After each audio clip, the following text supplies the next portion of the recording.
All right, I'm back with another video. This video is on how to tie your durag. I feel like this is a good video, but I kind of thought that people already knew. But this is just like to reinforce how to tie your durag properly. And make sure you follow me on Snapchat. My Snapchat is right here. This is basically going to be the fastest way to connect with me. And if you have any questions about like waves or anything, you can just add me on there and ask me. I'll get back to you like really quick, like same minute probably. But basically with how to tie your durag, you want to make sure you get a silky. I prefer silky. And you want to make sure that your strings are long enough and you have wide strings. So just kind of pay attention to how I flip the durag inside out. Basically the line is outside on my hair, so that way your hair doesn't leave a line on your waves. But I make sure I flatten the strings. This is probably one of the most important things when tying it. You have to make sure your strings are extremely flat. You do not want your strings to be raveled up or balled up. You want to make sure it's as flat as possible. I make sure I put emphasis on you want it as flat as can be, like flat as a pancake, man. Like if not, you're gonna have lines in your head, and that's not a good thing. You don't want lines in your waves. You don't want lines in your head. So make sure it's flat. Like that's what I'm trying to make sure I show you. It's like I make sure it's flat, and then I even make sure it's flat on the back.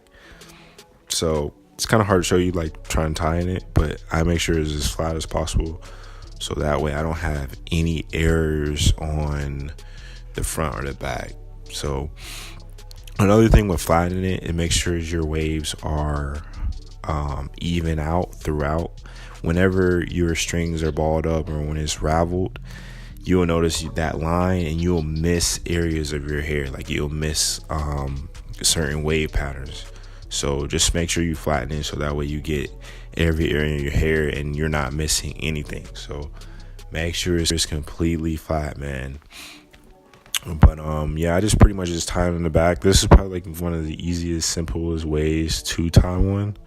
I feel like this is probably also the most common, but I make sure that I do this and I leave the back normal. Like I don't have to do anything extra with the back, just keep that out. Still making sure the front is flat. Like that's pet peeve of mine. I just try to make sure it's flat, and then I pull the tab in the back and make sure that it's completely on my head. That's another thing. So yeah, this is pretty much it. That's all I did for that flap. Sometimes I might wrap the flap up in the back, or I might keep it. Just kind of depends on my mood or how I'm feeling. But yeah, that's pretty much it for that.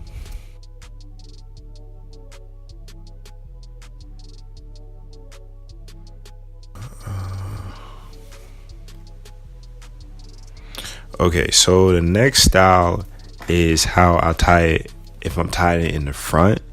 Sometimes I feel like most people tie it in the front just because if you tie it in the back for too long, or if you have it too tight, you can leave in a print from the knot in the back of your head. So sometimes people, it's okay to switch it up. So to put it in the front, it's basically the same thing as tying a shoe. You get 2 bunny ears, you wrap it, and you just put it on. But sometimes with this, it helps if you have longer strings. My strings aren't too long with this one, so it was kind of, I couldn't wrap around my head as many times as I would like to.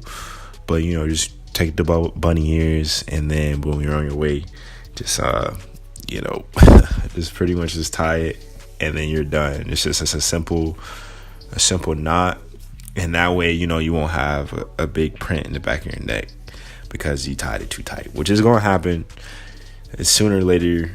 If you put a durag on, it might be a little too tight, but it's not gonna kill you, so you should be all right. The next one I do sometimes is on the side. This is a popular one for, I think, ski mask. Ski mask does this a lot. So, for the side, if you notice you get front indentations or, front prints on the front of your head and then front and the back, you might want to try the side. The side is probably a little bit more low key. So, if you have a silky, just try the side. Really, this is probably more for style too. Like it's not really too much for wave purposes, but you know, sometimes it's alright to switch it up, especially if you're wearing it out or you're playing basketball. So yeah, man, this that's a side. For the back, as I was saying before, sometimes I tie it, sometimes I don't. It really depends. I just feel like sometimes it's not necessary. But you know, I just do a simple knot. Basically, just, you know, wrap it around your fingers, curl it around your fingers, and then pull the last flap through, and you have a knot. Believe it or not, you have a knot right there. So it's fairly simple, nothing crazy, nothing too drastic. And then yeah, I flip it back into the durag, so it's not like sticking out crazily.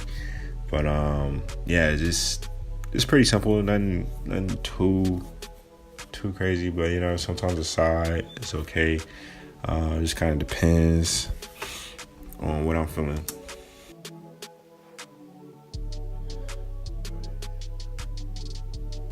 All right, so last but not least is the way with the hat. Like, I'm a hat person, so you know, I wear hats. So if with this look, pretty much the only thing I do is just throw a hat on after it. Like if I'm running into a store really quick, run this away real quick, and yeah, I don't want everybody to know that I have a durag on, or I want to be a little bit more low key. I'll just kind of like throw a hat on real quick, something simple, something light. Just hurry run to the store, run to the out. Like if I go to the bank, you know, if it's early, and you know, I'll either wear that hat or I'll wear this hat, the black one, just in case this goes like more stuff. So I wear that, and then when it's sticking out, I just kind of flip it up. Nothing too crazy, like just pretty much just something simple, and I'm on my way. But you know, sometimes you're rushing, sometimes you can't really put too much time to what you look like, so that's the only thing I do. But that's the end of the video. Hopefully you like the video. If you like the video, leave a like, and I'll see you in my next video. Thank you so much.